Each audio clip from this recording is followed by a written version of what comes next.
Magnanakaw na nakapatay sa Binondo, Maynila, arestado na. Detalye ng balita mula kay Boy Gonzales, RH29. Boy, good morning. Good morning, Kuya Angel. Nakalaboso ngayon ng Manila Police District Homicide and Investigation Division ng suspect na nakapatay sa barangay Tanod dito sa Binondo, Manila.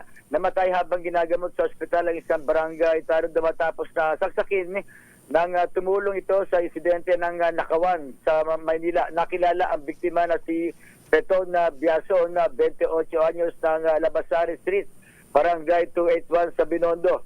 Sa investigasyon ng MPD, responde ang mga tanod sa sumbong na may nanakaw na e-bike kung saan naispatan nila ang suspect na si Ivan Celtiel, 26 anyos, na hatak-hatak ang e-bike. Nagkaroon ng habulan hanggang sa makorner ng biktima ang suspect pero nakasaksak ang tanod sa leeg.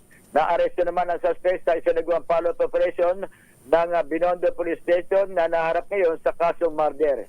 Ito si Boy Gonzales para sa DCRS, una sa Pilipinas, una sa Pilipino. Maraming salamat, Boy.